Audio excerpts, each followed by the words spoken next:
What if I told you that there's a place on Earth that could power the United States for the next 12 years without drilling a single new well? That place is the Arctic. And that is what Trump wants to buy. Can he buy a piece of Arctic just like that? He is willing to go against his own allies in Europe and NATO. And that's the Greenland story right now.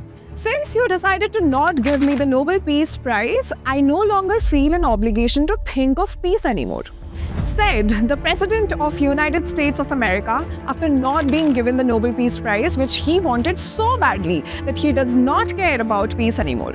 He who wants to make America great again, but this time with no grace and only coercion. I will explain the whole economics and history of resources and trade and war, but here's what's happening today as we stand on 22nd of Jan. The President of United States of America is threatening to take Greenland by force if necessary from Denmark, which is also a NATO ally. He has threatened his European counterparts with 10% tariffs that can go up to 25% if they don't support his stance. Donald Trump is saying that Greenland is important for national security of the US, and he is almost ready to risk his relations with his own allies in the NATO. Meanwhile, Greenland is actually a part of NATO via Denmark. So if the US tries to seize Greenland, it would pit one NATO member against another, as per the Article 5 of NATO. And he has literally said that the world will know how far he can go to get Greenland. And imposing up to 10 to 25% tariffs on 8 European countries because they do not support his agenda shows that diplomacy and peace talks is not in his dictionary at all. Although in the World Economic Forum at Davos, he said that he is not going to use military force in a way which is utterly derogatory to its European alliances, yet Europe has clearly stated that their deal with the US cannot be business as usual anymore. And the US and the EU trade deal stands on hold until further notice. The lawmakers within the president's own party are calling the tariffs unnecessary and a profound mistake. But for Trump, apparently there is no going back.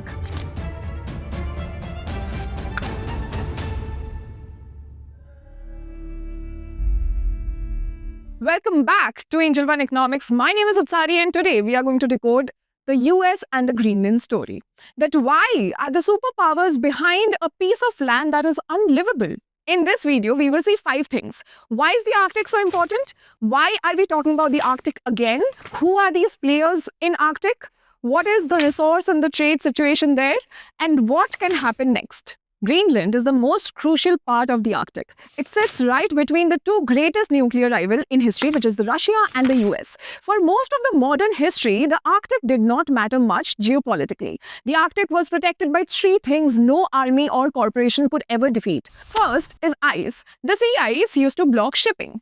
Weather. The extreme cold made operations expensive and very risky. Then is distance. It sat far from the major population and the trade centers. As long as those 3 held, the Arctic stayed outside normal geopolitics. But now the ice is melting about 4 times faster than the global average, and that is changing the world order, not just for US or Russia, but now it is attracting more players in the zone. Now, Russia wants it is because a large share of its oil and gas comes from the Arctic regions. About 80% of its gas and 17% of its oil comes from the northern shelf.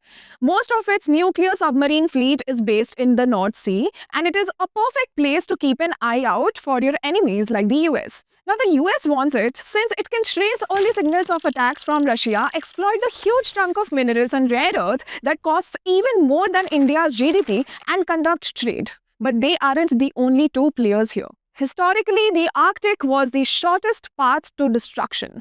It was the most direct route between the US and the Soviet Union. The US built radar chains and air bases across Alaska, Canada, and Greenland. It ran 17 bases in Greenland to watch the Soviet missiles. The Soviet Union stationed nuclear submarines and bombers in its Arctic north, and both sides treated the Arctic as a first strike detection zone. But later, when the Soviet Union collapsed, the Arctic lost its enemy and the immediate threat. So the countries stepped back and the military budgets were cut. But in the 1990s, it was rebranded as the place for climate research, and more players started coming into this picture.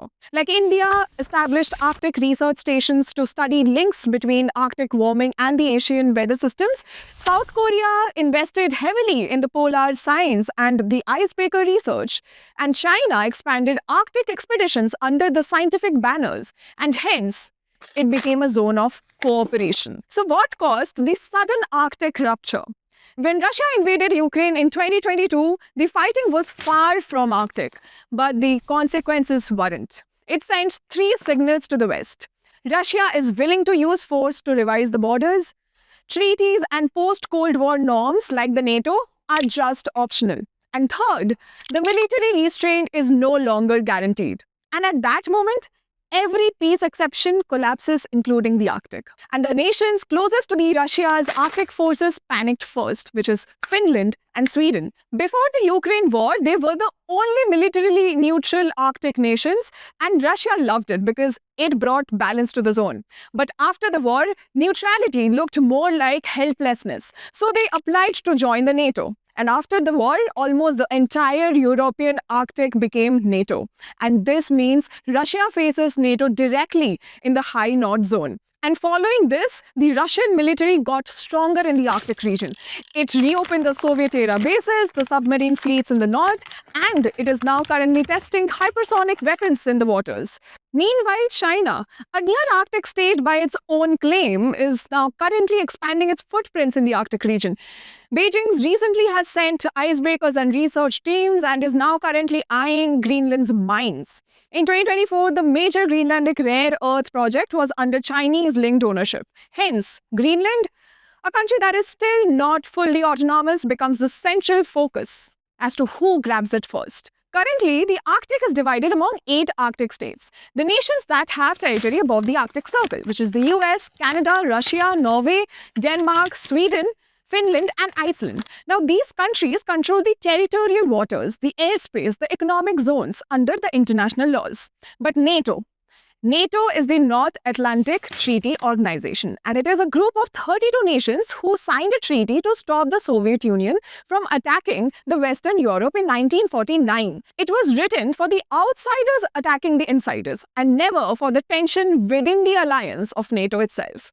And this is where Greenland becomes vulnerable. Now, Greenland is a self-governing territory within the Kingdom of Denmark, not fully controlled by Denmark and not a sovereign military power at all. So it controls the natural resources, the governance, the economic policies, while Denmark controls the defense, the foreign policy, and its currency. It can negotiate mining deals and infra projects with the other nations, but it cannot defend itself or sign military alliances. And that makes it vulnerable to pressure from large powers like the US. It has a population as small as an Indian village of 57,000 people and a GDP of roughly 3.3 billion, as much as the GDP of the Indian state of Mizoram. Now, it gets an annual subsidy from Denmark of $600 million, which is 18% of Greenland's GDP and about half of its government budget. So, it is also economically dependent on Denmark. So, if any pressure is applied on Greenland, Denmark is involved directly and NATO is involved indirectly, since it isn't a part of NATO and has no formal voice in it. And if the pressure comes from another NATO country, the system short circuits. That is why Trump's Greenland comments weren't just provocative, it exposed a design flaw in NATO itself. And NATO cannot decide the Greenlandic consent. Now let's see the most underlying significance of the Arctic region. Beneath the ice lies the real treasure, which is the resources. The Arctic has become a gold rush for oil and gas and minerals. And the US estimates around 90 billion barrels of oil under the Arctic that can run the entire US for 12 years at current consumption levels. Or you can just say that 90 billion barrels is 35% of Saudi's oil reserves. 1,670 trillion cubic feet of undiscovered gas that can power the US for 55 years. And Greenland has 4 billion barrels of recoverable oil. Let's just say that it can power India for more than 2 years. Now, China currently dominates clean energy, minerals, rare earth materials, batteries, and so on. While the Arctic region that contains 31 out of the 34 minerals critical for clean energy tech. China has 44 million tons, having the highest rare earth deposits in the world, but Greenland is at 36 million tons, which alone can supply 25% of the global demand for decades. And now if the ice is melting, the trade route is widening. For over a century, global trade has been held hostage by two choke points, the Panama Canal and the Suez Canal. Every time one of these get blocked, and they do very often get blocked, but now there's a third route, one that shipping companies have dreamed about for decades. It's called the Northwest Passage. So if this opens for trade routes in the Arctic region, the nations nearby will rejoice because they will save millions of dollars per shipment. Hence, no wonder the superpowers are behind this one region. Now let's see how India can be directly impacted in this setting. India-Russia friendship goes way back during the times of Soviet Union, and with the current tariff situation, the status quo of India is shifting gradually. And with stronger BRICS resolutions on the anti-dollarization, the tariffs on Indian imports due to the Russian oil purchase, this Greenland conflict is just a test of relationship and loyalty, given Russia and China also hold a very strong alliance. So Russia has already said that it has no direct territorial ambitions in Greenland. So Moscow's narrative can indirectly influence India's calculus because India's ties with Russia spans over defense, energy, and geopolitics. So lastly, the global order is no longer quietly evolving. It is being violently rewritten in real time. And in moments like this, we are forced to confront how far humanity has come. From trading in precious metals to inventing fiat system built on trust to fighting ideological wars over what truly delivers prosperity, dignity, and security. Every era has searched for a different answer to the same question. How do we organize power so it serves people rather than subjugates them?